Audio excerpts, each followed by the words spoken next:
just creators, be very, very careful. Only use the studio music. And I was like, just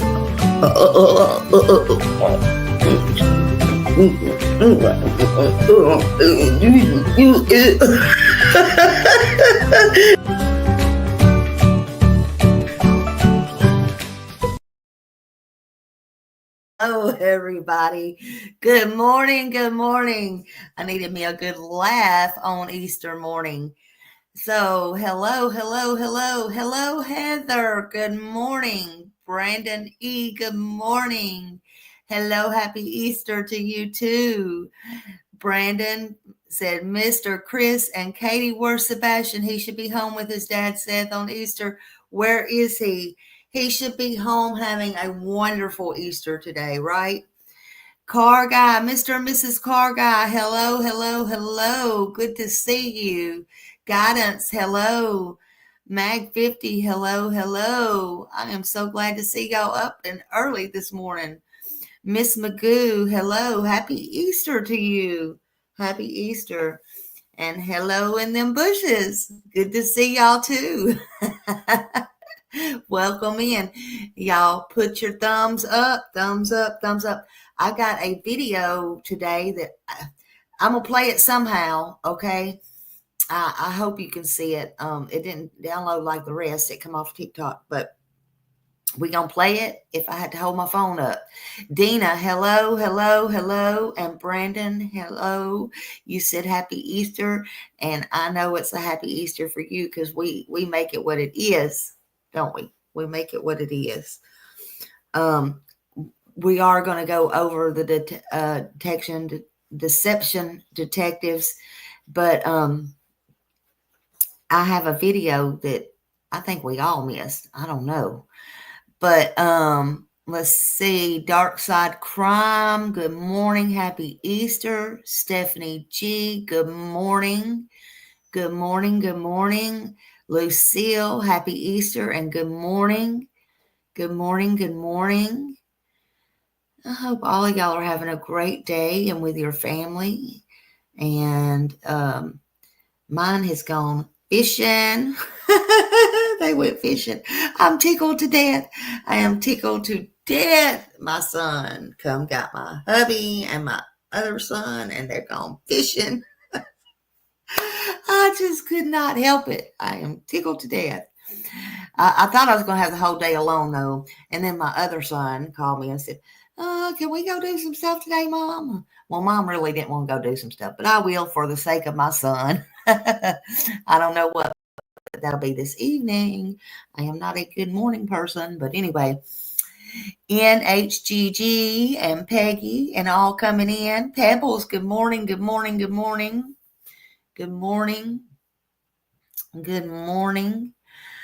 BMW Coop, hello, good morning.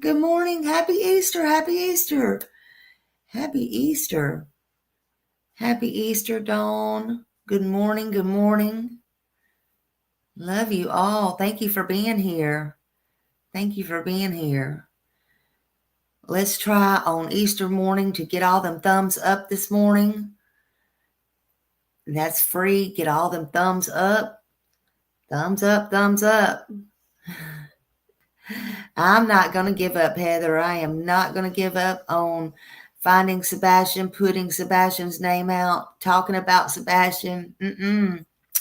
I don't care what nobody says. They can say, they can do whatever they want. It ain't happening, honey.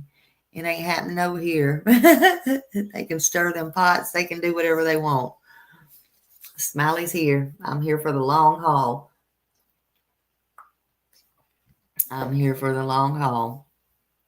It is what it is.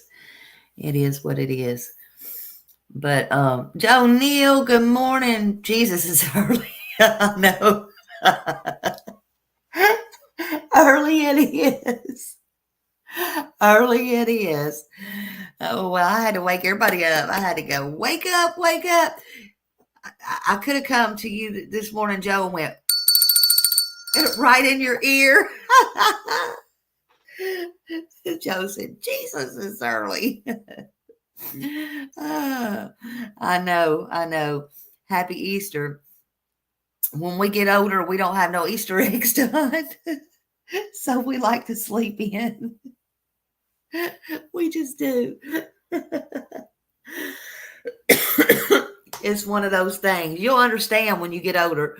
You'll understand. Mm-mm-mm. You will understand. Goodness gracious. Irony Rose. Hello. No, we will not be silenced, will we, Brandon? We will not be silenced. You haven't gone to sleep yet, Joe? Oh, my goodness. Oh, my goodness.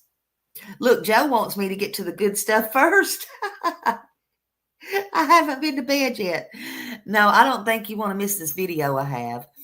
Okay. I will since you request. I will do that. But y'all all got to give me a thumbs up. Y'all all got to give me a thumbs up.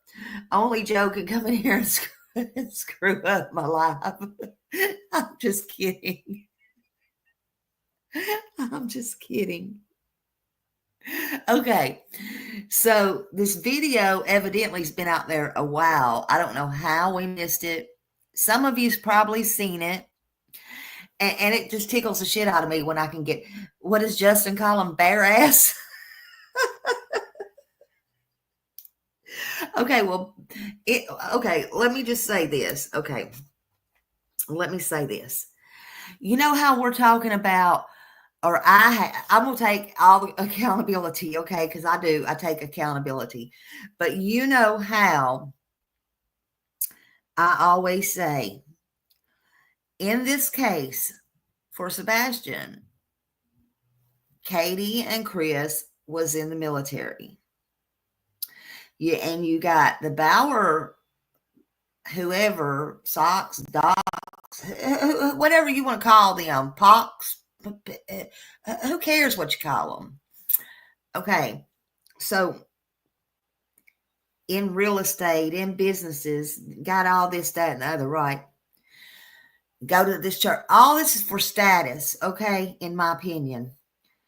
Who's really come out and talked for them or about them? Not in a good way. Nobody. Where are all their friends? Where are all their Navy friends? Where's everybody? I'm just wondering. So anyway, you was in the Army, Joe. Yay, bless you. Thank you. Thank you. Thank you for your service. Thank you for your service. Usually when a kid goes missing, neighbors come out and talk, they speak, old neighbors, anybody that's ever come across you. We don't have that in this case, right? We just don't. They want to blame everything on Seth. They want to do this and talk bad about Seth and whatever. Okay. I guess it's expected on both sides. But I come across this video and I'm going to play it. First of all, I want to make sure that you can see it because I'm going to play it like I have to play my songs because it would not come up where I can share the screen. Go figure that. I don't know what the hell is wrong with my computer, but it's not the computer, I'm sure. It's just me. But if it don't work this way, then I'm going to play it and I will show it to you on my phone. I'll take my screen down. But tell me if you can see it. Let me start here. It's about, 14 or 15 minutes. But here we go. And credit goes to Cajun. And she has a platform on TikTok. I had the pleasure of meeting her at the vigil. She is sweet as she can be. Love her to death. Full credit goes to her. I don't think she has a YouTube page. But anyway, if you're on TikTok, this full credit goes to her. Les I don't think she'll care if I don't play music. I want y'all to hear all of this, okay? But if you can't see it, let me know. We're going to do it a different way. Now, let me say this. Good morning, my wrench, and everybody come in. I want y'all to remember, this was like 3 days after Sebastian went missing. 3 days. Okay? Keep that in mind. This was 3 days. We're going to be hearing from one of Seth's boss. Hold on. Let's go. County's involved with the search for that 15-year-old. I'm just curious, when it goes out in the bolo, and as it is now. All right, I'm just curious. Can y'all see that? And the child. Can y'all see that? Could still, as an autistic child, be hiding somewhere, still be. Can you see? I know you can hear it. Can you see it? Hold on.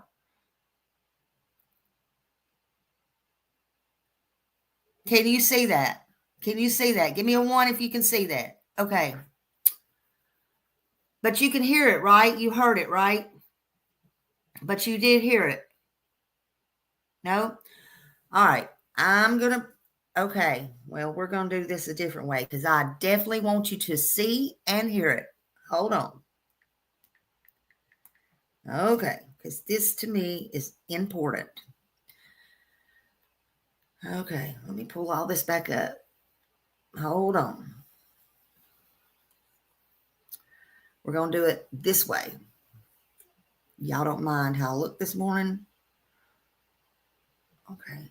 Hold on. Let me take the camera off. All right. Hold on. Sheriff's Office in Sumner County is involved with the search for that 15-year-old. I'm just curious, when it goes out in a bolo, and as it is now, it's going on its 3rd day of not finding this child. And the child, in my belief, could still, as an autistic child, be hiding somewhere, still be fearful. You always wonder at what point in the game, the consideration of maybe some type of foul play, which they have not said is the case yet. But do you ever have, if a neighboring county when this happens, is there any involvement? And I'm sure the police department or the sheriff's office here, are you even aware of this? Would you have any contact with the sheriff there? Like, well, we can keep our eye out here in Davidson County. Have you heard anything at this point on this? So good question. A couple things. One that you would want to know, the birth father of this child works for us in this situation. Now, I don't know the relationship. There's a lot of conversation about that, but he is an officer with us, been here a year or so. That's not information from him coming to us. We understand that that's the case. We always get asked to participate and help in these types of situations. Some version of it. It could be, will you assist in helping? We have 2 staff members who work for us who have, in their private life, they have dogs that search, and so they go out, volunteer their time. They've been up there the whole time helping on their own. But we have to be really careful because it's their private dog. It's not the sheriff's office stuff, but they volunteer in doing that. We have other folks in our special operations response teams who go out and volunteer their time and help. Where it gets a little weird is and it's usually through the Office of Emergency Management for Davidson County. That's also working with Sumner County. That's how we get connected to it. Where we have some issues is, and it sounds real petty, but sending people who are getting paid to do a job here over into other counties and do it. So it's I hate to say it, it's almost a volunteer situation. Okay. Because we don't have the equipment. But you're kind of a camaraderie, the fraternity. You help each other when you can. Right.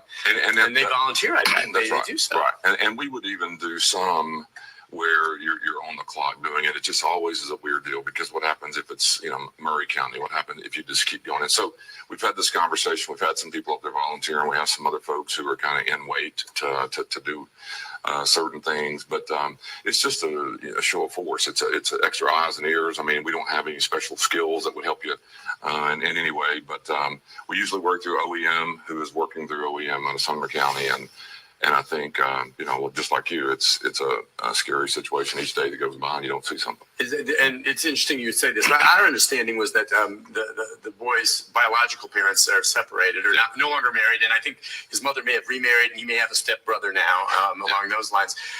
just with regard, and that is interesting that he happens to be a deputy, or is he at this point? I can imagine. Have you talked with him?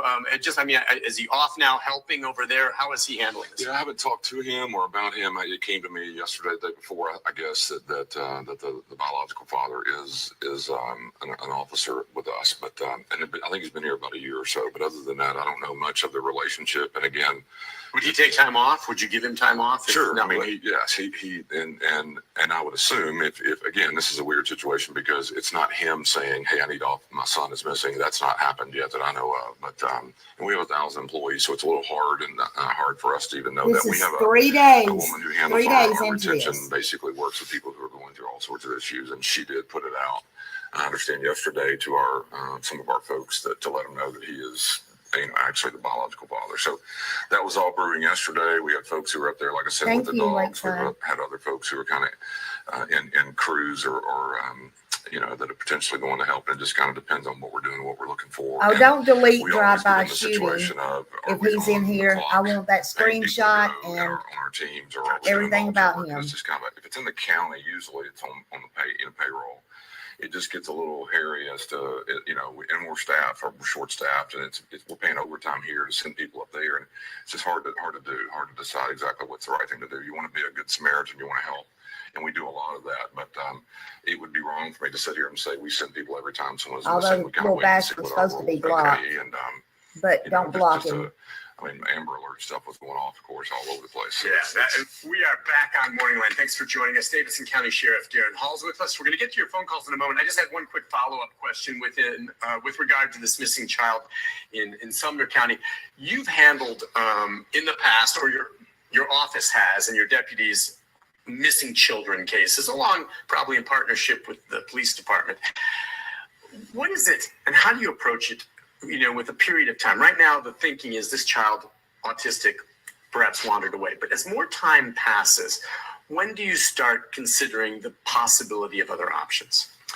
Yeah, and I don't have expertise. Again, general. I know you're not involved in Sumner. Right. Yeah, I was thinking back as we were waiting to come back on, but I remember, this is a long time ago, I remember our staff going out searching for Janet Marsh's Just screenshot him. I'm talking to my mods, though. Stories back, and of course the silver alerts. You have a lot of different times where there's people that I think personally that always worries me when you have someone who is very elderly who may not know exactly how to get back, and very unlikely that foul play is in that situation as much as it is just worried that they were lost and can't get.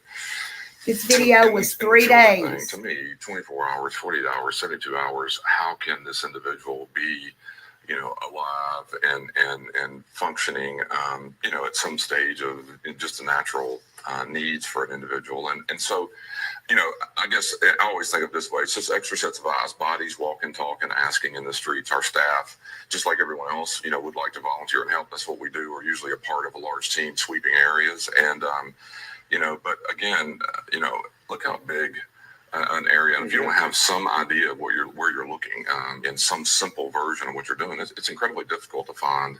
And entirely possible that the child could have wandered. But I'm just wondering, to me, and in my career following this, I just don't believe that a child completely vanishes without a trace and is never found. Okay, meaning on their own. And that's my take, is that the longer, and I'm not referring to the Sumner case, it's still early enough that I don't go there. But I'm telling you, if there's no trace of this child found in a week, or even this time next week, I will have serious questions about whether or not foul play was involved. Because even if the child is not alive, eventually maybe you find, oh my gosh, wandered into the body of water. We found his body. Oh, how tragic. And you pull him, he wandered in there. Or he fell down a ravine and he's wasting his time. I can't see him. So y'all just screenshot whatever he's saying. That's why I think someone was involved to hide a situation. Well, right. At some point, I'm like you. I don't understand how someone, that is not sophisticated, and I'm talking about in living, in a survivalist or something like that. That's not the case. How are you going to live, and where are you going to live in today's world where, I don't believe you'd have the skills to accomplish that. Therefore, something tragic or bad is going to happen, or it feels like that as the days go by. And I'm like you would think the body would be found if it was a fall or some tragic event in a reasonable area around the house. That's not hard to do. Once that is exhausted, then you have to go to, I think, the next step, which is foul play, and the body is potentially hidden or gone. And I'm, I'm just like everyone else. I mean, I can't fathom what that feels like if you genuinely don't know what happened to your child. I just can't imagine what that would feel like. On the other hand, it would be very difficult for me to see a 15-year-old child be able to pull off hiding from people for extended period of time. That's just a very unlikely situation. But I wish and hope for the best. I'm like you. I watch these stories with kind of a parental eye, and then some part of the job I'm in, and then just a citizen who you're sitting there going, man, what in the world? And when you do go to the idea of foul play, I guess, and I've talked about this in the past, say with the Joe Clyde Daniels case, which in some ways is similar. He was a much younger child, but that what you'll do when you make that transition to maybe looking into the possibility of foul play is then you vet anyone close from the parents to the neighbors, to a friend's, to the possibility somehow, some way that there is a stranger that maybe picked him up. That's what it is. All options are on the table, correct? I would say yes. I think the other thing about that is that begins to take a long time. I mean, a lot of these cases are years. I mean, look at some of this to solve. Once it becomes potential criminal activity, everything changes. I mean, it is trying to prove and trying to get interviews and trying to get, it's years and years. I mean, sometimes before all that, and that's what right now is trying to hope that the kid is alive and can be saved. That's first.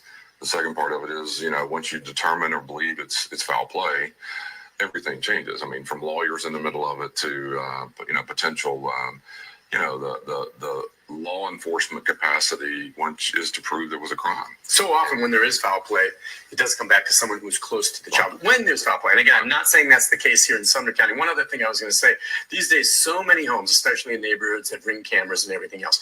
Would you imagine part of the investigation is if the child is said to have wandered off, going and canvassing all the homes, including, I don't know about the home when he left, to see if there's any video of him walking along the road, and how well they have that covered, and whether or not they see him or not.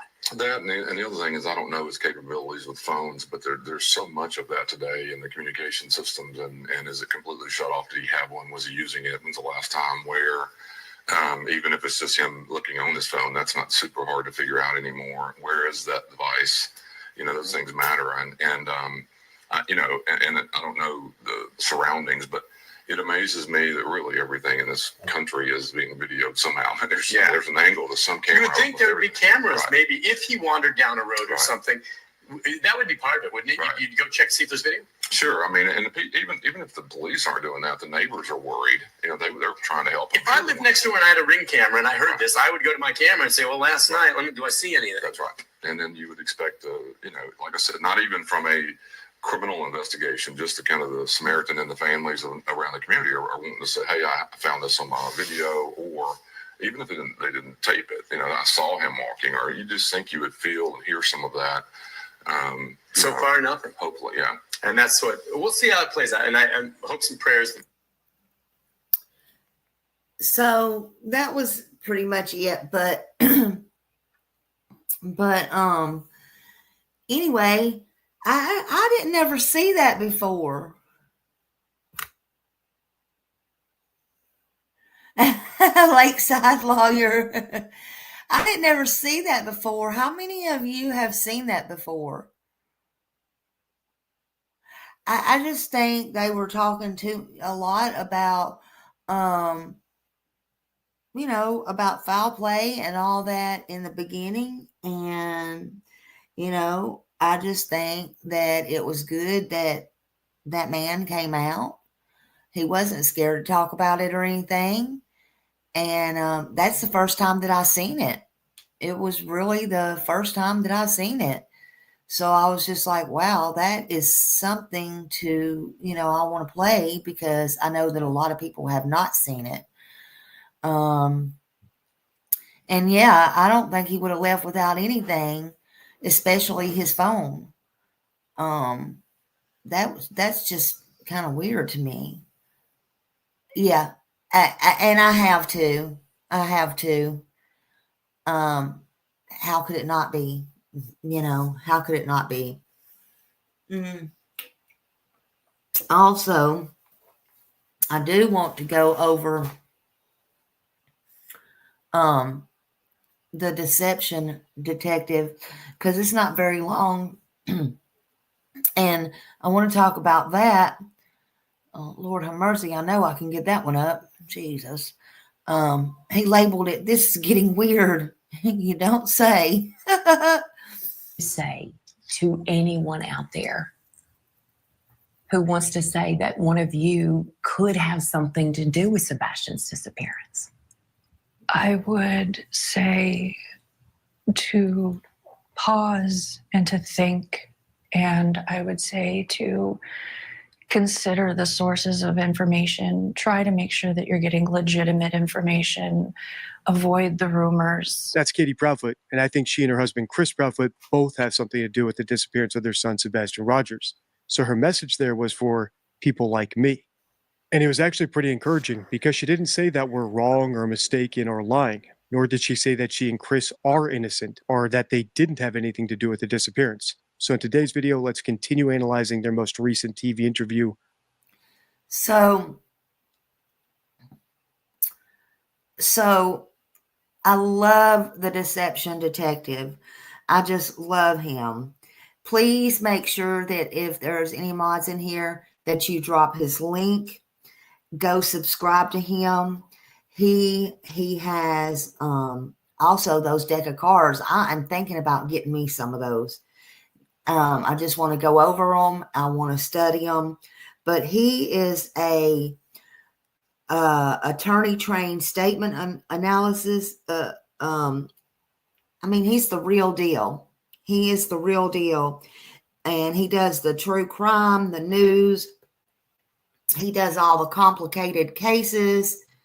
And he, excuse me, he tells about all of the statements and the statement analysis. He's going over the most recent interview of Katie Proudfoot and the stepfather, Chris Proudfoot, who did this interview almost 14 months later on missing Sebastian Wayne Drake Rogers.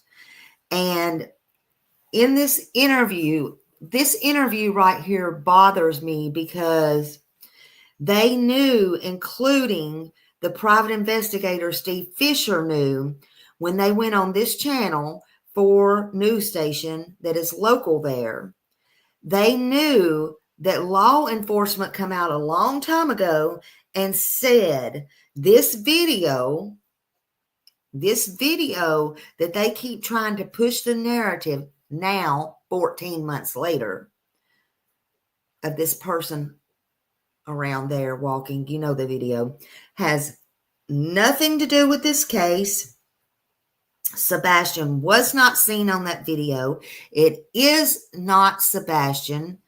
And for whatever reason, yes, they are deliberately trying to mislead the public.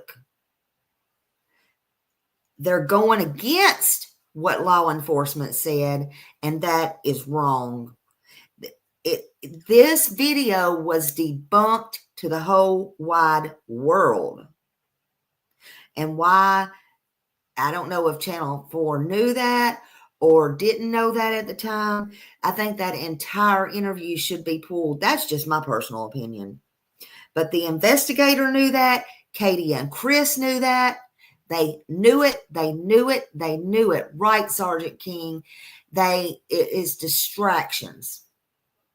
And they want to come out here now, 14 months later, and act like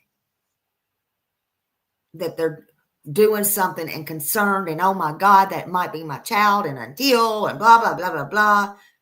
Bullshit.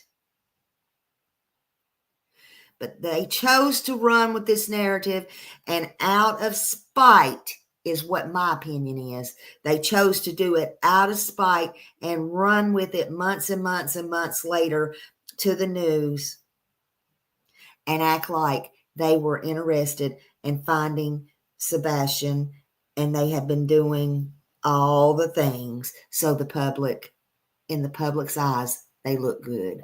Not true, in my opinion. And I can have my opinions and my thoughts. Don't forget, Even Christopher Proudfoot says everybody can have their opinions and thoughts. That's when he wants to be the good guy and he's not cussing out all these ladies, right? All right, let's continue. For signs of guilty knowledge. I'm deception detective and attorney trained in statement analysis.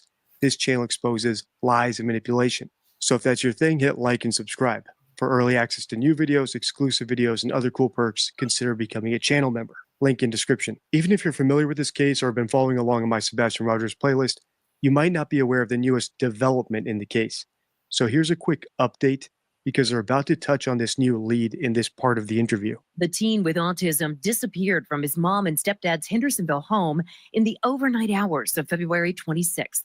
We do believe there's a chance it is Sebastian. We're just trying to find out if that could be the case. Steve Fisher, a private investigator hired by Katie and Chris Proudfoot, says this video that first aired on WSMV4 could be a new lead in the ongoing search for Sebastian. Video from the night Sebastian disappeared.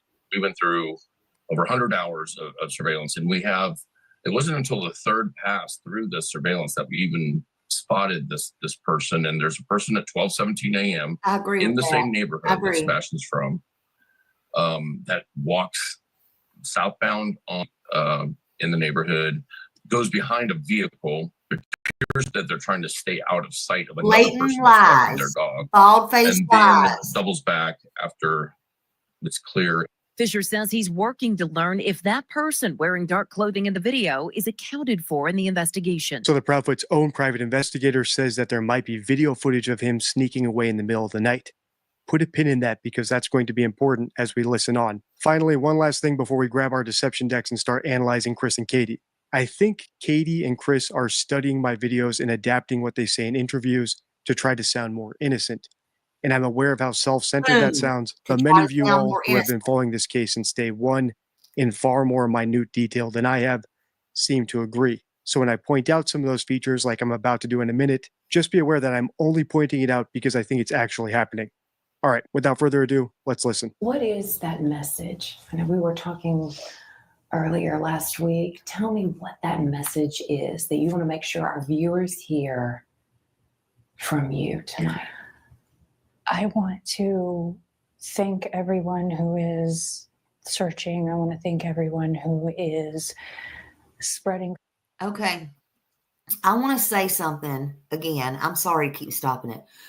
She always looks up. She always looks up. Why? She dreads that question, but she always looks up. She never speaks to her son. She never pleads for her son. Unless somebody, an interviewer or somebody, asks her, what do you have to say to Sebastian, for Sebastian? What do you wish you could change? X, Y, Z. Otherwise, she would never talk about him, in my opinion. But she always looks up, or she always, if she's talking to him or about him, the sky, or she always looks at Chris for answers. That's my opinion. Flyers, spreading awareness. I want to ask everyone not to forget, and I want to encourage people to keep helping and to keep bringing awareness, not only to our son, but to all of the missing children, because they all deserve to go home. I'm sorry. I know we need to wait on deception detective.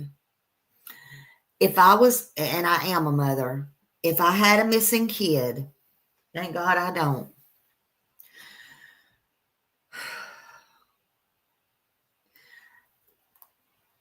Listen, and bless Brandy Neal. She tried to help every child she could, and Don Wells. Bless her. But honestly, and maybe I'm just a selfish person, but there is no way yes, yes, yes, other kids need attention. But if it was my child, my loss, I didn't know where my child was, I'm going to tell you. Somebody comes up to me and their child's missing. I'm sad. I'm sorry. Oh my God, give me a hug. If I'm in a group, if I have to go to, those social groups, meetings or whatever to get me through it, just like NA, AA, whatever, to cope, yes, I can feel their pain. But nobody is like my child. Do you understand? And if my child was missing, I would be damned if I would go on the news where I had a place to plead for my child if I did not know where he was, and say, yes, keep passing out flowers, keep looking. But don't forget the other kids. Go out looking for them. Pass out the flyers. But look over there. Go to the other kids. I'm not mentioning no other kids' names. I'm sorry. Maybe that's just me being selfish. I'm sorry. So be it. And I would also like to say that if my son could hear it, that we love him so much and that we are going to keep searching. We are going to keep looking. We are going to find him and we are going to bring him home.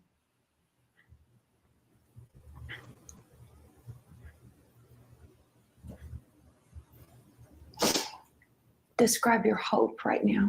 There's so many problems here. This is actually where I left off the last video because I just didn't have the energy to break it all down. So we're going to do that now. And what's going to guide us is this simple principle, the entire principle behind my entire channel. Lying is hard. It's like cooking.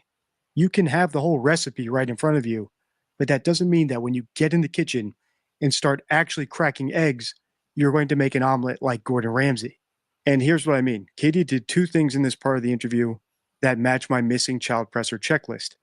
These are 7 things that I've noticed that innocent parents typically do spontaneously when they have an audience. For example, they have a call to action, like giving out a phone number to call if you spot their kid, or telling you where to go pick up flyers to help hang them, or giving out a website for people to go to register to become a volunteer. But all Katie did was say that she just wants people to keep helping. She didn't even ask for more people to start helping. In other words, it looks like she's following the recipe to sound innocent, but it's a lot harder than it seems. The other thing all the innocent parents we've analyzed on the channel do is they directly address their kid through the camera. And that's because, for all they know, their kid might be out there watching. This instinct is so strong, I even posted an example of Kyron Hormone's mother doing it through a billboard. I promise I will find you. I will never stop. Love, Mama. And while Katie did address Sebastian, she didn't directly address him. She told the journalist what she would say to him in the third person, which isn't the same thing, but reinforces my belief that she's following my recipe and failing to understand just how nuanced that recipe is. And when I hit play, I'm actually going to rewind a bit because you can see the exact moment this idea occurs to her, as though it literally were an item on a checklist. But before I do, I want to point out one final red flag in this segment, and that's when Katie talked about other missing children. Now, I could understand that if Sebastian's body had been recovered, or if he'd been missing for decades, and now these parents became advocates for missing children around the world. But he's only been missing for a year. So the last thing I would expect her to do is basically encourage volunteers to move on to other cases. All right, let's keep listening and pay attention right when I hit play. And I want to encourage people to keep helping and to keep bringing awareness, not only to our son, but to all of the missing children, because they all deserve to go home. And I would also like to say that if my son could hear it, that we love him so much and that we are going to keep searching. We are going to keep looking. We are going to find him and we are going to bring him home.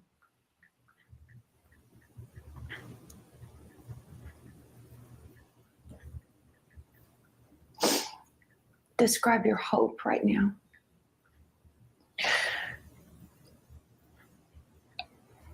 I'm trying to be positive as I can because I know that my son is out there. I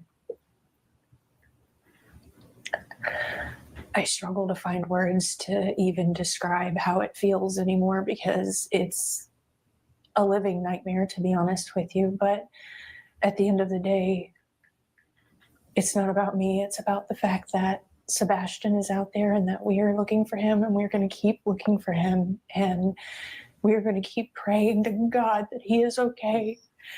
And we're going to bring him home.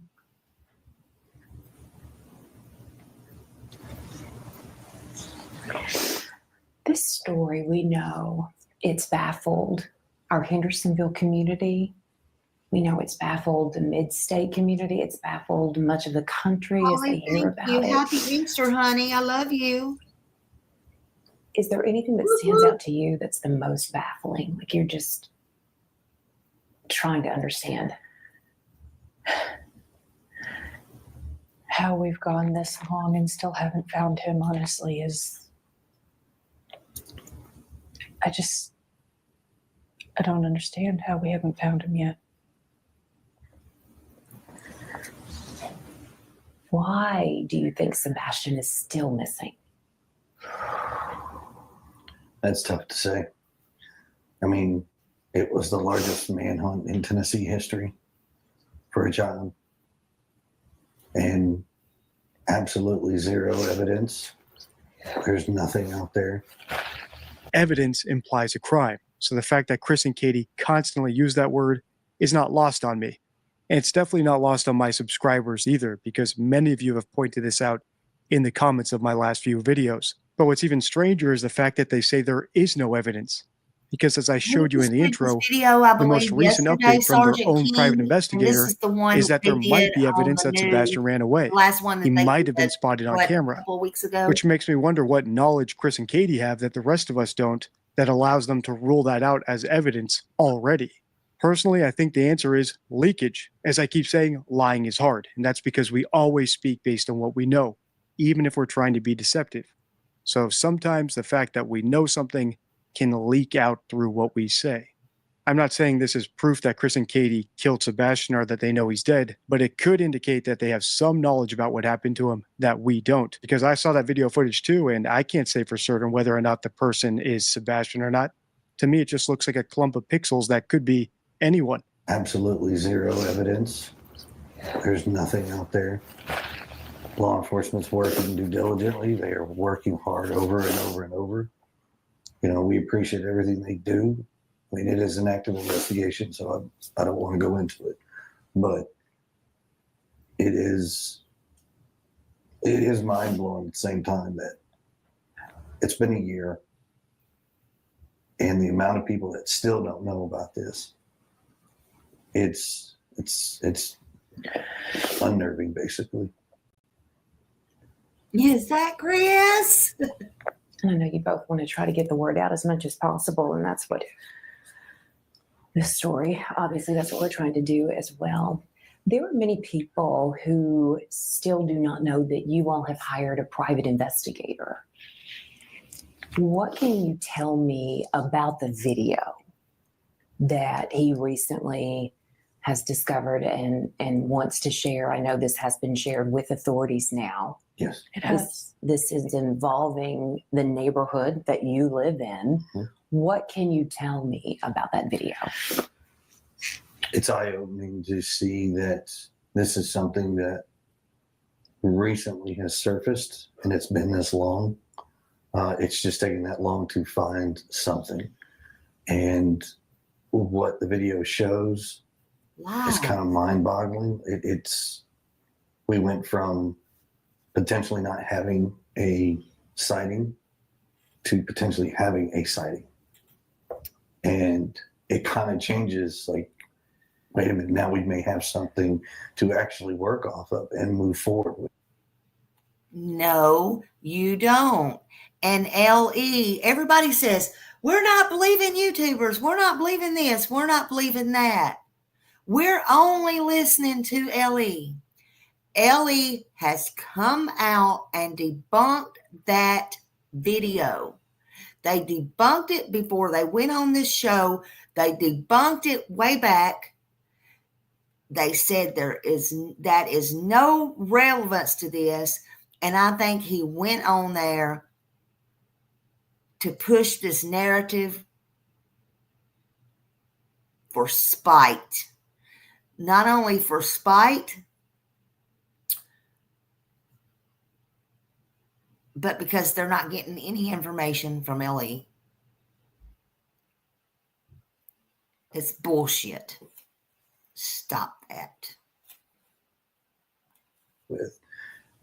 And see where this goes. Exercise every avenue till its fullest. No It stone doesn't matter. unturned.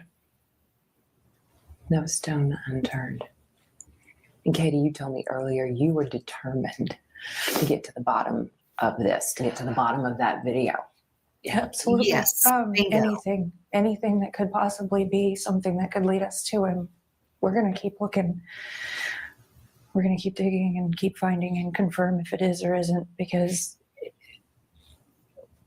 I mean, if it's possible, then it's got to be confirmed.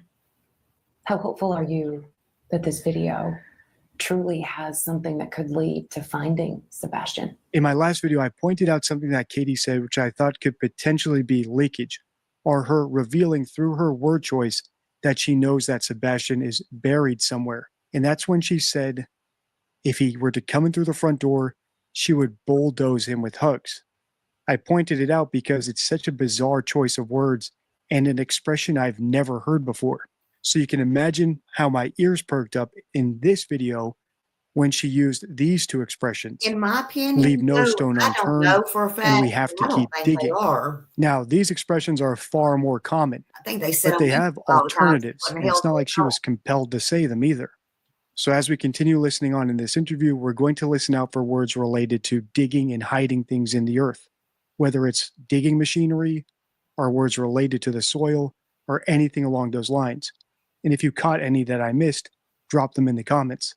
In fact, on your screen now is a video that one of you told me about in the comments on my last video. It's Chris Proudfoot teaching Sebastian how to dig a hole with the mini excavator. This could all, of course, be totally coincidental, but if you followed my channel for a while, you'll know that leakage has allowed us to see around corners on multiple cases at this point. And if I were leading the search for Sebastian, I'd be allocating funds towards looking in the ground. Want to continue analyzing this case? Let me know by liking, commenting, and sharing this video. Till next time, stay true.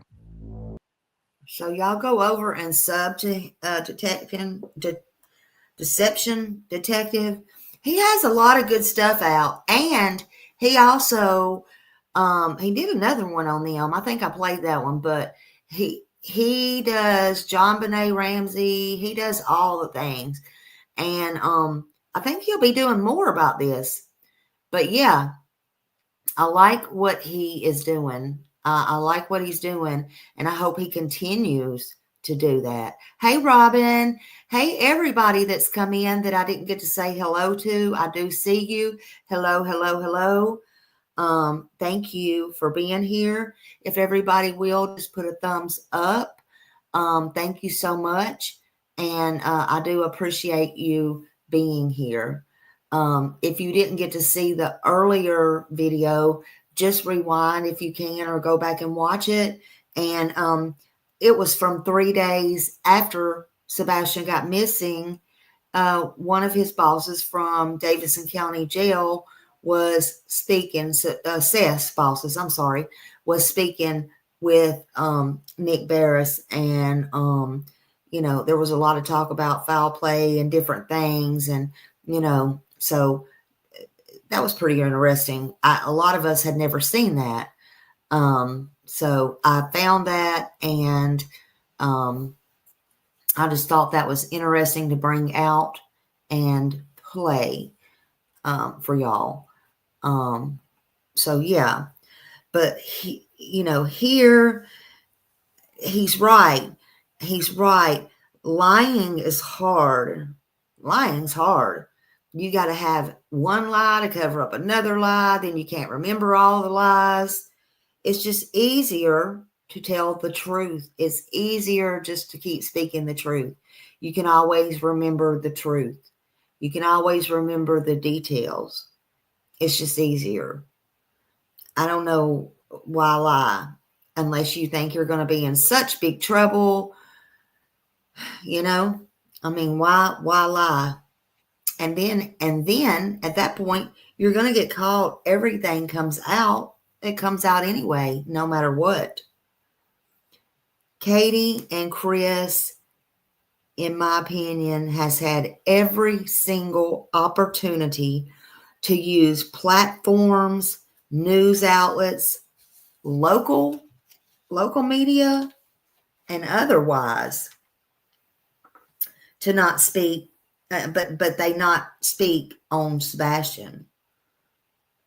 They have not pled for Sebastian. Just like when Katie went in court the other day, the local news was there.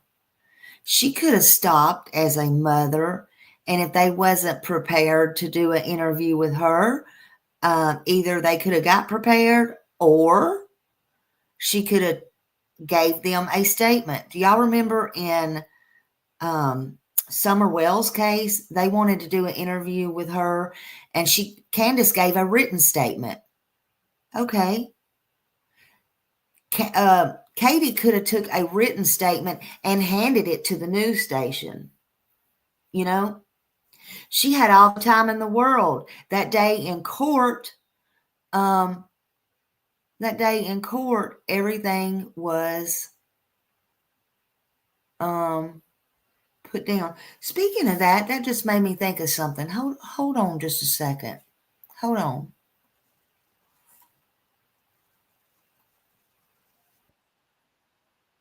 Well, matter of fact, we're going to watch this. I did want to show this. This don't have anything to do with Sebastian's case. Or could it have to do with the court case? I don't know. We're going to watch this. Somebody sent it to me. I almost forgot about it. I want y'all to listen to this. Listen to this. And for your information, Bullhorn Betty ain't threatening no freaking judge, okay? But I do know, from what I'm being told, I do know that the judges, they're pretty sure who did. So I'm wondering if this may have had anything to do with that. I'm listen, folks.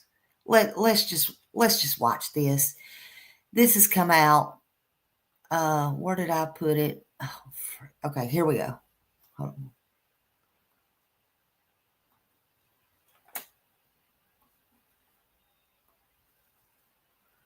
This is Fox News 17. All right, hold on. And this response is not one that we can just ignore.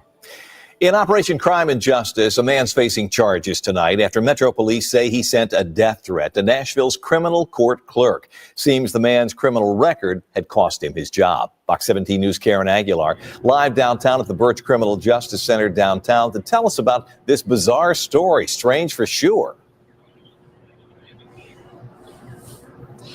Yeah, Scott, it's very, very bizarre. The criminal court clerk tells me death threats are serious, and he is glad the man is in custody tonight, not just for his safety, but everyone in his office. Howard Gentry is a Davidson County criminal court clerk.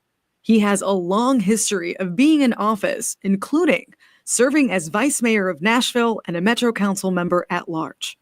He tells me he's received threats before, but never like this. Friday, I received an email. It was titled Hum Bunny, and it said, "Death to you, bees," and it talked about us needing to be safe in the building. Gentry says he was worried about his family and others he worked with. I had a heightened sense of concern. I won't take it to fear, but maybe it was. According to court documents, the suspect, Ariez Montel Macklin, was angry about losing a job opportunity in Covington, Tennessee, because he failed the background check. So what's your reaction to his motive? That's where I say we need to deal with the mental illness, because he knows that we didn't do that to him. Macklin has a criminal history and had 2 outstanding warrants. Metro Police say he was convicted in 2017 of aggravated assault and misdemeanor assault in 2018. Officers say he also stole from his ex-girlfriend in 2020, then violated an order of protection from his own daughter the following year. We discovered Macklin had asked the criminal court clerk's office to expunge his record, but it didn't work out. He told Metro Police this fueled his anger. Macklin was arrested Thursday by Covington Police, and Gentry is relieved. And I want to thank them for moving very fast on this. Macklin was charged with harassment and retaliation for past action. He's in a Davidson County jail with a $203,000 bond. Monday afternoon, he's expected to be in front of Judge Robin Kimbrough Hayes. We'll keep you updated. Reporting live in downtown, Karen Aguilar, Fox 17 News. And you would have to be an idiot, a complete idiot, to threaten a judge. I'm just saying. I'm just saying. Yeah, I heard about that. Let's see, who wrote that? Holly. I heard about that. You know, these people, like I said, they're fruitcakes. They're all fruitcakes. And even the hate channels are encouraging her.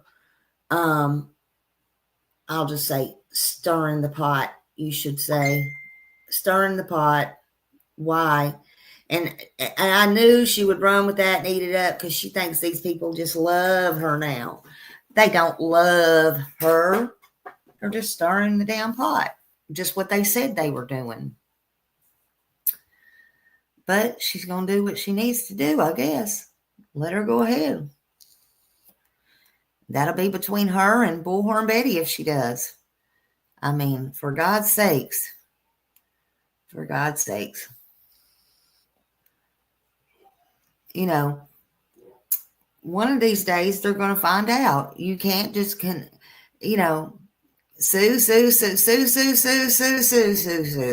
Yeah, just keep suing. Sue. Yeah, that's in these people's bloods, I guess. I don't know.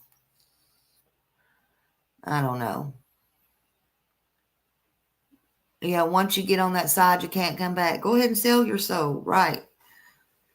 Yes, she needs to settle down. She definitely does. Needs to settle down. And again, yesterday I heard it was okay when you want to bring somebody's deceased kids in and bankruptcy. That's fine.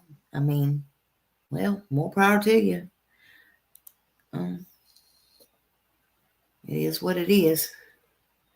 But one day, people like that, that's why they say karma's real. People like that, one day, it could be 10 years, 5 years, one day, shit sets them down.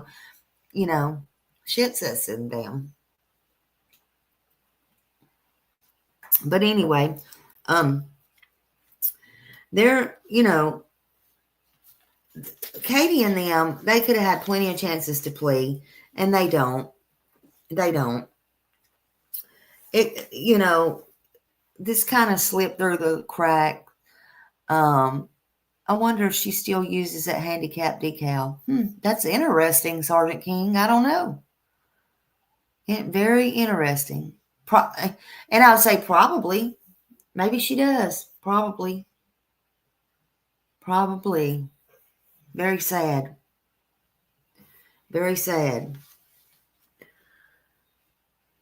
But I just thought it was interesting that one video, well, both of these videos really, I hope everybody gets to hear it. I'm glad somebody did come out, for Seth earlier on. They're mad about the billboards. they're mad about the billboards, and it looks like to me that At Night's not going to stop putting out the billboards. Again, that's another thing. They have now added Summer Wells to the billboard.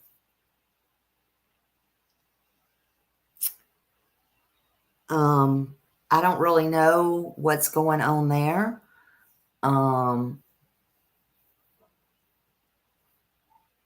I don't know. I can't say. Again, I work with nobody.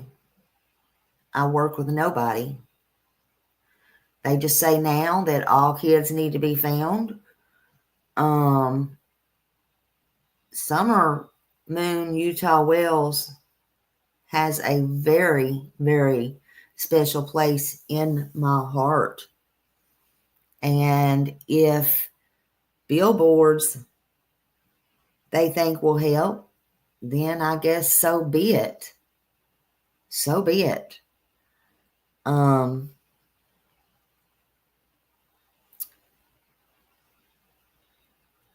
You know, I don't know why the billboards are so triggering to anybody that they want the billboards taken down.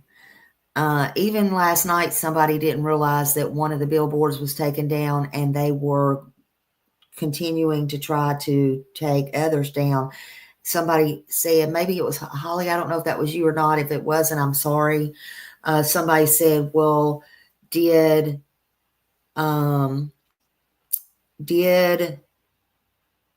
what if Katie don't want them down? Are they still going to take them down? Well, the problem is with that, Katie don't want them up. She's not going to go against Chris and them.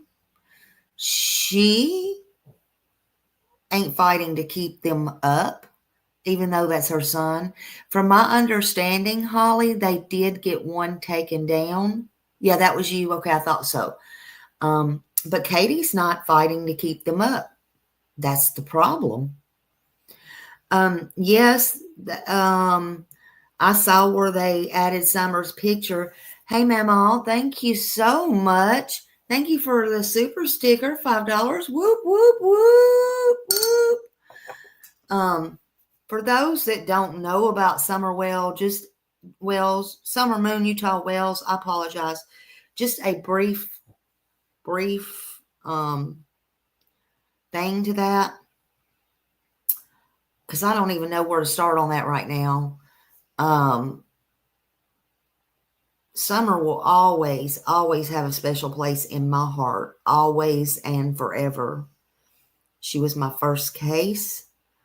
She disappeared on my birthday, June 15th, 2021.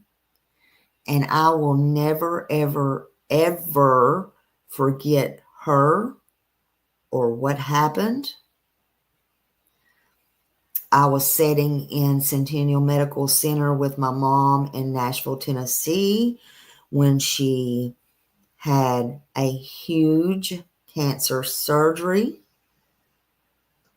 I spent a month there with her, and we watched this together unfold with this little blue-eyed, blonde-haired girl missing. She was 5 years old at the time. When I got home, I had not been on YouTube. I got my granddaughter to set me up a YouTube page. I thought YouTube is just for videos, like music and stuff like that. I had no idea it was this bullshit. No idea.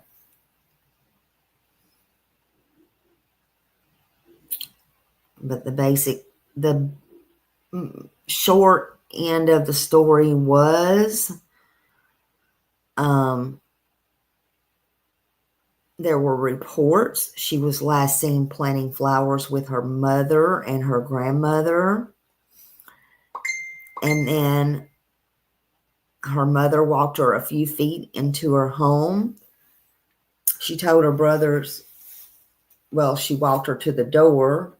She told her brothers to watch Summer. Hey, boys, watch Summer. And they said she went downstairs when her mother came back in and said, "Where's Summer?" Oh, she went downstairs. Nobody knows why, because all of her toys was upstairs in the living room. She was playing with those before she went out to plant flowers. There's a whole lot more to it, but I'm just giving you the rundown. When her mom went to look for her in the basement, which that's where she slept, that's where Candace's room and them was, her mom and dad and the boys. It was a cold, cold, cold place down there. How they got down to the basement, there was this bar, and you literally, because Chris McDonough went there, you literally thought it was a bar, and he pulled like drawers out, or, you know, at the bottom, and stairs was under there. It was very creepy, in my opinion. Even Chris said, "Can we not go out the back door?" "No, we go this way all the time." You had to turn backwards to go back down under the stairs. Oh, yeah. Oh, yeah. Sheriff's Department. Yeah. Oh, hell yeah. I was all up in this case. Yep. Yep. Oh, my God. There was so much to this. Listen, Smiley knows about this. I'm just giving y'all the little rundown, the little bitty rundown. But then she was just gone. Helicopters, drones, search, nothing.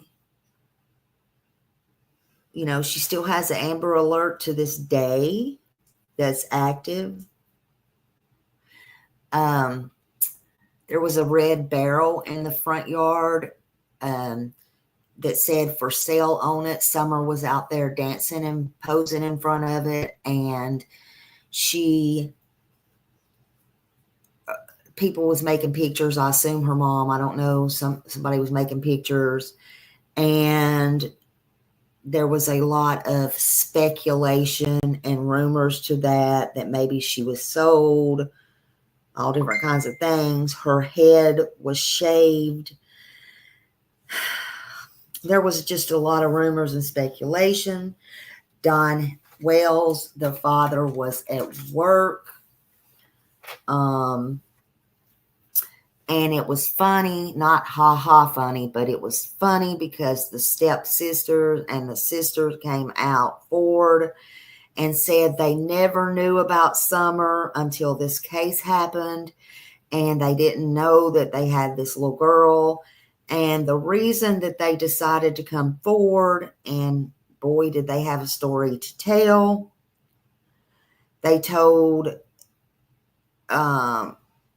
that Summer Wells' father sexually abused them, and they were pretty much made to keep quiet about it, to keep Dawn out of jail. They were younger, and they decided to come forward because this may help the case.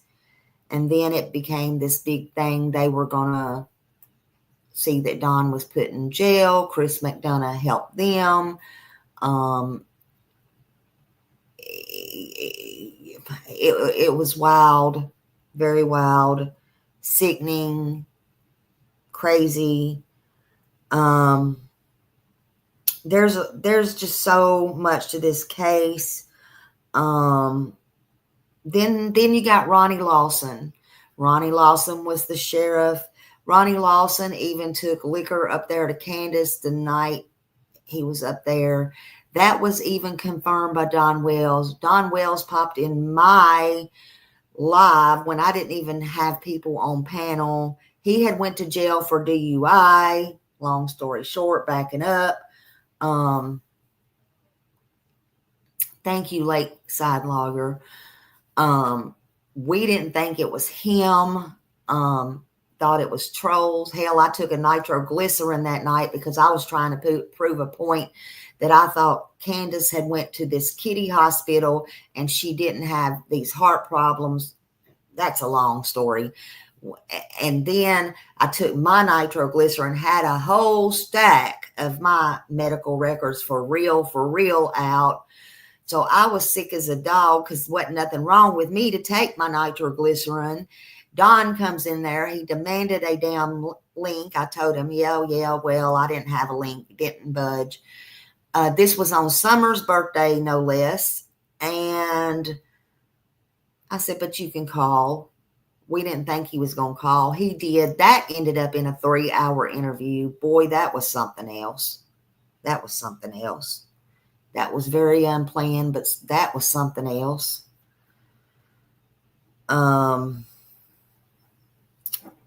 But he confirmed Ronnie Lawson did bring the liquor, and he said he was very thankful for that. I bet they were. But I still stand on that today. Then, Ronnie, then this entire time, and I'm going to say this, and I don't give a damn because I do respect the blue. I do respect the cops. You need the cops. You need to teach the kids to respect the cop. But then I am going to say this, and I still stand on this today. I talked to many people in that area. Many people contacted me. I talked to so many people. And I stand on this today. Hawkins County Sheriff's Department is the most damn corrupt police department in the history of Tennessee. Ronnie Lawson is the most corrupt police officer you're probably going to get in the state of Tennessee. Thank you, Sharon. Thank you so much.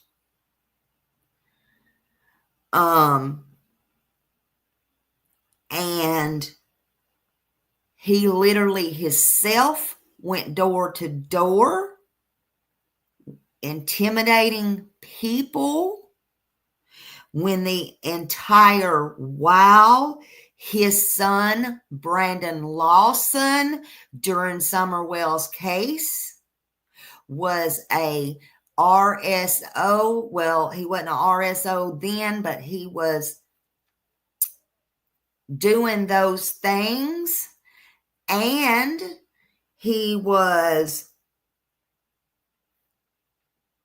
they finally busted him. Let me say that. TBI, Dan Armstrong's office, and everybody brought Ronnie Lawson in, and he got a slap on the wrist. They also put people in place that they thought was dumbasses. I had Cecil Mills, and I'll say it, I had Cecil Mills, I got that on recording, who called me back because I had a question. I didn't realize he made it a point to call me twice. One time I didn't get the call. The second time he called me that morning early. I recorded the call and debated on whether to put that call out or not. Was so much as telling me he was a African American. I told him, what did that have to do with it? That did not matter. It didn't matter to me.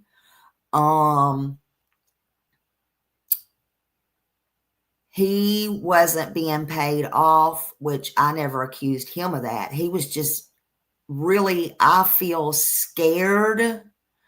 He opened his mouth a lot more than he should have. He was really trying to explain himself because Brandon Lawson got a damn slap on the wrist. period. It's a lot more to it than y'all understand. I talked to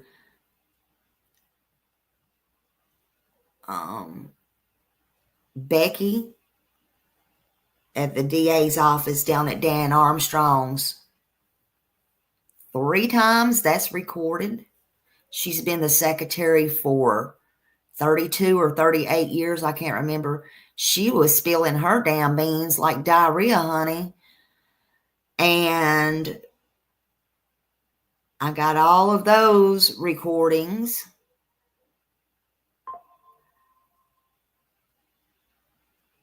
Ronnie Lawson probably threatened her the next time when she figured I was found out I was putting them on YouTube, which my mistake was I was putting them out too quickly.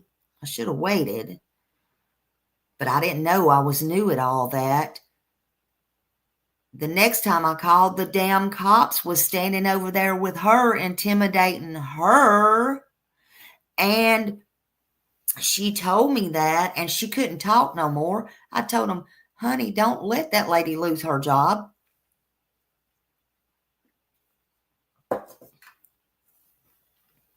This has been one shit show after another with Summer Wells. And in the beginning, did I believe Candace and them had anything to do with it? No. Do I now? And did I after that? Yep. I believe more so Grandis, if you want to ask me. Grandis got gone real quick, fast, in a hurry.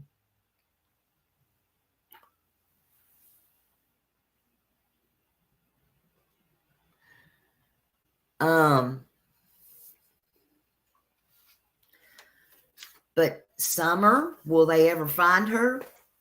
I really don't know. In my heart, I don't think they will now. I'm glad I kind of got out of that case. That case was way too much, but I still put up her stuff. I still think about her every day. PG's got that on control over there. She talks about her every single day. Love her or hate her. Oh, and Hunter. Yeah, the mom. Lord, Hunter. The mom was allegedly sleeping with Hunter, a minor child.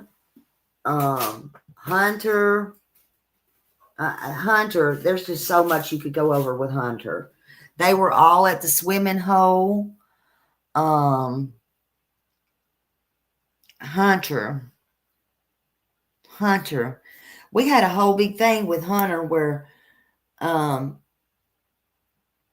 yeah. And listen, there were so many deaths in this case. So many people ended up dying. Hunter's mama, Allie, was one of them. Speaking of that, Hunter lied and said they were going to have twins. Yeah, 2 people came up missing under Grandis's watch. Rose Marie Bly, which was Summer's aunt, Candace's sister.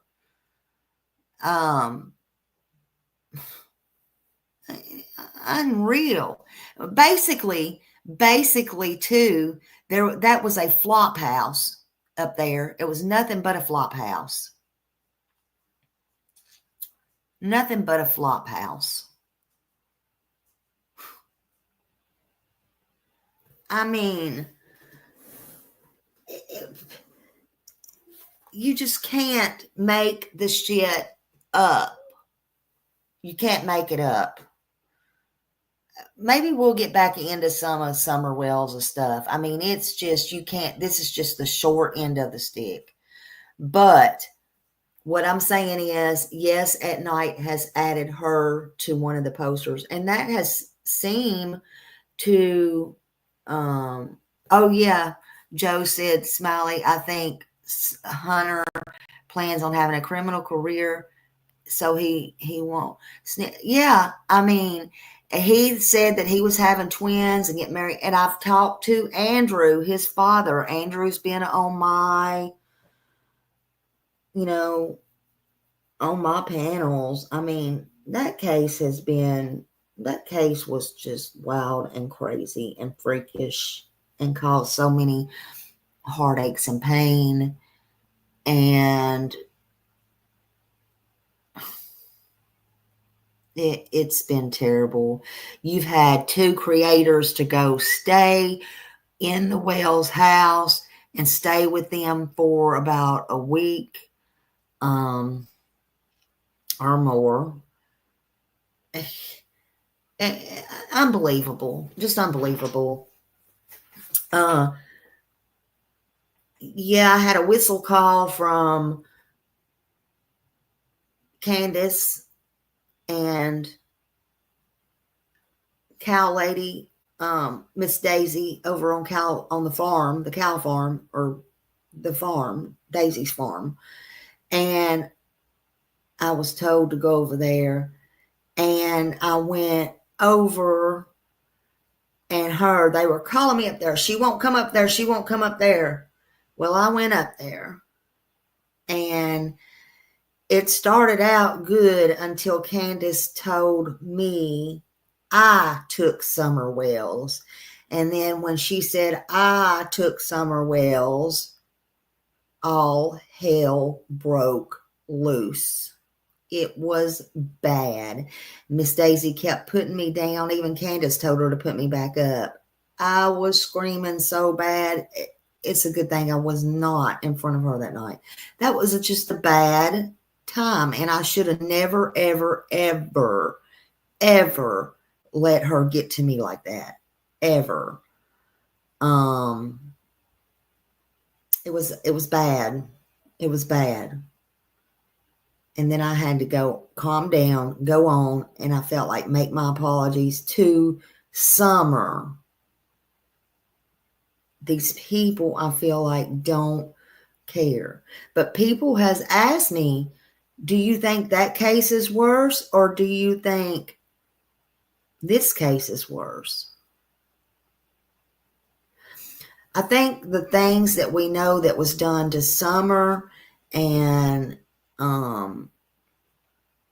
or alleged to have been Summer's sister, Don's sisters, and all the things that come out, that was bad. It was real bad. But I think this case right here with Sebastian is really pretty bad. Yeah, that was hard. It was hard to do. But this one, see, the difference is, even though, okay, these people have money, Candace didn't, Candace and Don didn't, but they didn't care. They didn't care that signs was up. They didn't care that people came. Like I said, there was 2 YouTubers, which I don't agree with that at all, but that's none of my business. But I don't have nothing bad to say about it. I don't. There was, that's them, whatever they do. They had them come stay at their house. I mean, that's them. People can be friends with anybody they want, but as far as going and sleeping there and that's them. That's their life. I don't have any ill will or whatever towards that. And then you had YouTubers going up there and helping them with different things and stuff like that. That's whatever they want.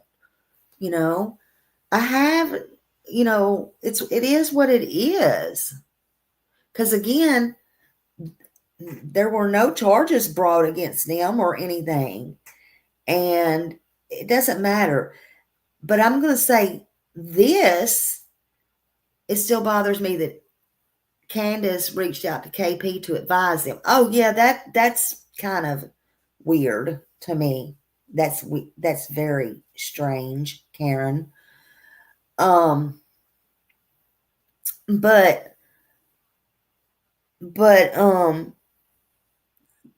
when you got people in Sebastian's case that the threats are real, and the like, even with not just with the volunteers, but online, and everybody's taking the focus off, and you got searchers and people being followed. That stuff is real. And then you got the things like 14 months later, you see with people trying to drag out people's lost kids and bankruptcies, and it just goes on, and it continues. Stupid stuff that has nothing to do with nothing. People we've seen take down flyers. People don't want flyers took up, put back up because of the things that's going on. People blatantly going on the news and lying. People making up stories. Pew-pews.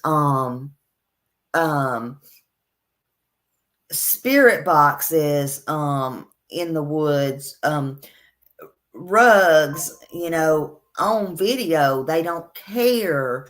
And then people was drugged in Summer Wells' case and stuff like that, because I was part of that, but I don't cry about that. It's like, but now every day focus gets off of Sebastian, because every day somebody or the same people is drugged over and over and over and over, and they don't get his name out like they should or could. It's horrible. There's lawsuits going on, and I'm talking on both sides. There's lawsuits going on, and there's wasted time, and it's like nobody does anything right. It's like they just want this to go away. So yes, I think this is out of hand. I think it's worse than Summer Wells' case. I think it's horrible. You even got news people. I don't have to say no names. You even got news people flip-flopping around, putting fake stories out, and then trying to reel it back in, because they get in trouble by the cops for their leakage, or they're getting threats as well. It's crazy. I don't know. It's just the dumbest thing I've ever seen. Why? There is a child missing. There's a child missing. And look,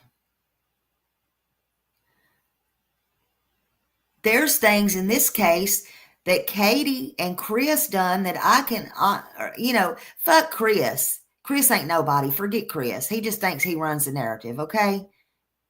But there's things in this case that Katie's doing that, I hate to say it, but even Candace and Dawn never did. They never did. Think about that. Think about that.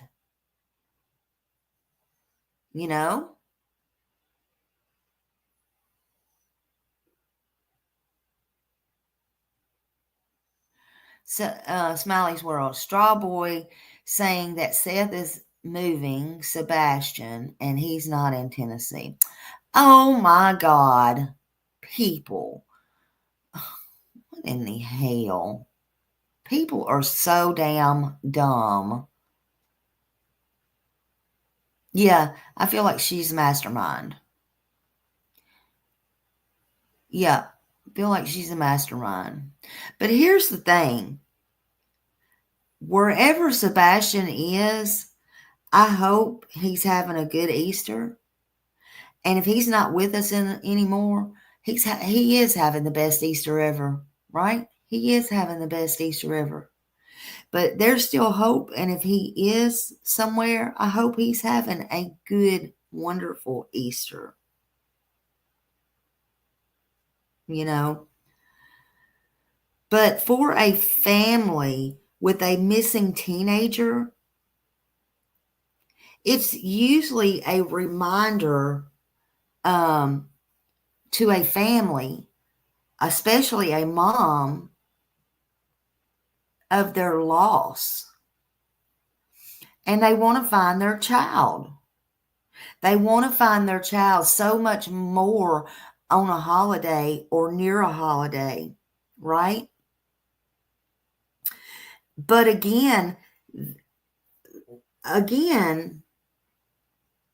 sadly, in this case, it seems to me from the outside looking in that that's not the case. And I'm entitled to my opinions. I'm entitled to those. And that's okay. And you're entitled to yours. And that's okay. This is a high profile case, and I don't care how you want to look at it. And in a high profile case, which this is, usually media attention might make a little media coverage. Will there be any? I don't know. Should Katie call up and make sure that there is? She should.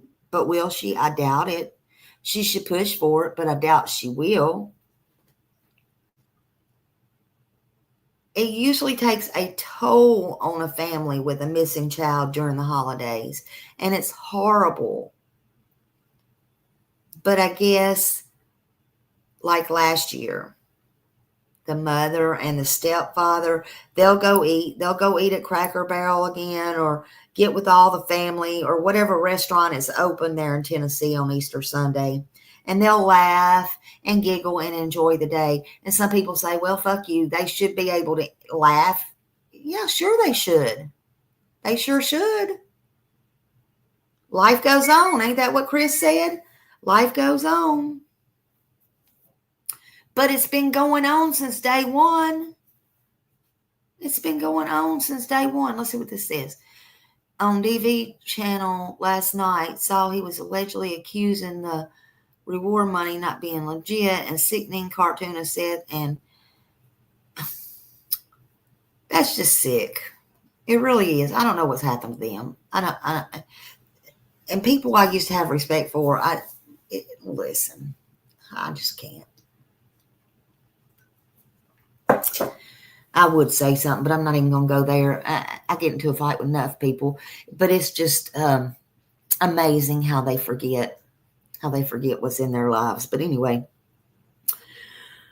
but the toll that it takes on families, the totality of it all is just heartbreaking. I guess people just forget, you know. They live in a fantasy. But you got to remember, I guess, while they're out eating and carrying on and laughing and all that, enjoying, talking about things, the bio father, Seth, he's all alone. He mourns. He is. He's all alone. He does. He only has Tony. I mean, and I don't mean only, but they live so far apart. No matter what nobody says, he's all alone. You know, they didn't offer to work with him or to be with him, because that's his child too, just like it is Katie's. Now, they might have demanded, Chris might have demanded it be his way or no way, or hit the highway. But Seth was left all alone. You don't pick and you don't choose nobody's friends. You don't do that. You can't pick and you can't choose how they feel and who they like. But I think he's going to be alone, wondering what to do next, scared, not knowing where Sebastian is. And to me, that's very, very sad. Remember, there's one empty chair at the table, one less meal to eat, one less thing to be happy about. But just don't forget, Sebastian is missing. He's gone. And no matter how people, excuse me, no matter how people know, or who they know, or when they're gathering today, it might be time to just take a few minutes, not only to say a prayer for Sebastian, but it might be time for those people to start talking or coming up with a plan, what they're going to do to tell the truth and come together as a family and do the right thing and bring Sebastian back either way. Tell where he's at and what happened to him, because they know. They know. Hello, astrology and everybody coming in. Happy Easter to everybody. But yeah, everybody knows. To me, in my opinion, on that side, everybody knows.